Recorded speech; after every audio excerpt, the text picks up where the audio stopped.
thác Hoàng Sa, 6 con độc dực sủ diêm mãng bất ngờ xuất hiện. Mọi người hoảng loạn bỏ chạy tán loạn. Triệu Thanh Phong trốn vào bụi cỏ, đang cố gắng nghĩ ra diệu kế. Quay đầu nhìn lại, Tuyệt đỉnh lại đã chẳng thấy đâu. Tên này rốt cuộc đã đi đâu rồi? Lúc này, Triệu Thanh Phong vội vàng đảo mắt xung quanh. Ánh mắt hoảng hốt bỗng dừng lại. Hắn mới phát hiện ra, Tuyệt đỉnh một thân một mình đã dụ một con độc dực sủ diêm mãng sang một hướng khác. Tuyệt đỉnh học đệ, sao cậu lại hành động một mình thế? Lúc này, Tuyệt đỉnh đang đứng trên bờ, đối mặt trực tiếp với con độc dực sủ diêm mãng. Đôi mắt của độc dực sủ diêm mãng lộ vẻ hung dữ, bất mãn. Đột nhiên, độc dực sủ diêm mãng mở to hai mắt, từ dưới nước bay vút lên trời. Nó dùng tư thế cao ngạo, tự mãn hơn để nhìn xuống Tuyệt đỉnh. Triệu Thanh Phong thấy vậy, vội thi triển sức mạnh, kích hoạt khả năng triệu hồi ngọc thú, ám nguyệt quỷ thủ, bắt đầu hỗ trợ Tuyệt đỉnh. Lúc này, tất cả sự căm hờn của độc dực sủ diêm mãng đều dồn cả lên người Tuyệt đỉnh. Điều này giúp cho 4 thí sinh khác của Bạch Hổ học viện tạm thời có được cơ hội thở dốc. Đây chẳng phải là cái tên Tuyệt đỉnh đó sao? Xem ra tên nhóc này cũng khá thông minh đấy. Biết đến thác Hoàng Sa để săn giết độc dực sủ diêm mãng trước. Dù gì thì bọn mình cũng là ngự thú sư 3 sao cả mà. 4 người chúng ta vây công một con sủ diêm mãng cũng không làm gì được nó. Hắn chỉ là 2 sao, làm sao có thể đối phó được với độc dực sủ diêm mãng? Kệ hắn, có một tên ngốc giúp chúng ta thu hút sự chú ý của độc dực sủ diêm mãng. Đối với chúng ta cũng là một chuyện tốt. Vừa hay mọi người có thể tranh thủ nghỉ ngơi một chút, phục hồi linh lực. Ở một bên khác, Tuyệt đỉnh một mình đối mặt với độc dực sủ diêm mãng. Thần thái bình thản, trong mắt không hề gợn chút sóng. Ferlen đứng ở phía sau Tuyệt đỉnh không xa, tay cầm huyền dược kiếm, vẫn còn đang vụng về vung kiếm. Mỗi một lần vung kiếm đều xé rách không khí trước mắt, trông như một viên kim cương vậy.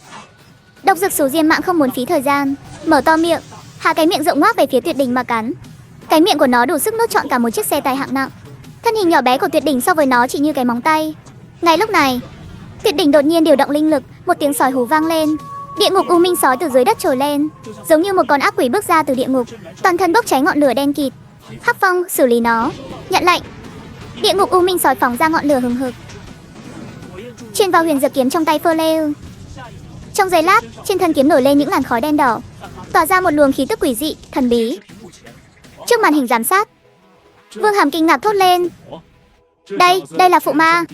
Tên nhóc này vậy mà có thể đem sức mạnh ác ma của địa ngục u minh sói cắn vào huyền dược kiếm, một ma đạo khí cấp AC.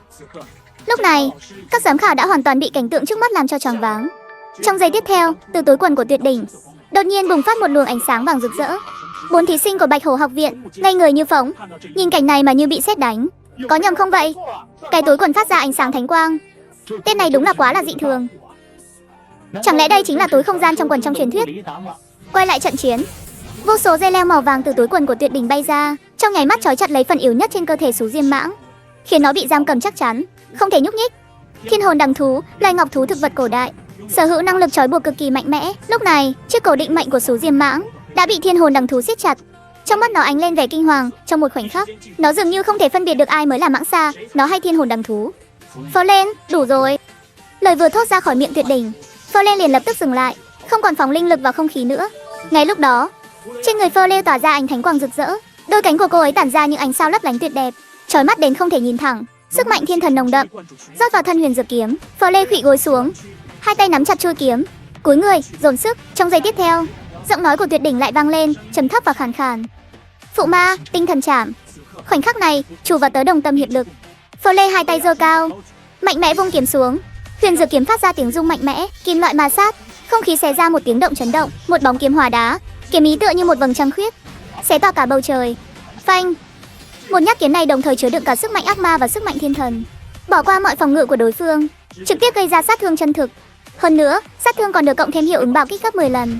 Không trung rung chuyển dữ dội, ánh sáng bùng nổ, tỏa ra khắp không gian, xé nát mọi thứ xung quanh. Luồng khí lưu cuồng bạo xé toạc cả màn mưa, đất trời rung chuyển. Triệu Thanh Phong và 4 thí sinh Bạch Hổ học viện còn lại đứng đơ người ngay tại chỗ. Trên mặt ngoài sự kinh hãi ra thì chỉ còn kinh hãi. Chỉ thấy đầu của con độc dực xú diêm mãng vẽ một đường vòng cung tuyệt đẹp trên không trung, bịch một tiếng rơi xuống bên chân Tuyệt đỉnh, máu tươi nhuộm đỏ cả mặt đất. Trong dòng nước lạnh, thân xác không đầu của con ma thú độc dực xú diêm mãng vẫn không ngừng co giật. Gió thổi qua, biến thành chất nhờn lưu huỳnh hòa tan vào trong nước. Lúc này, Ferlen nhặt lên chiếc hộp vàng ma thú trên mặt đất, đưa cho Tuyệt đỉnh.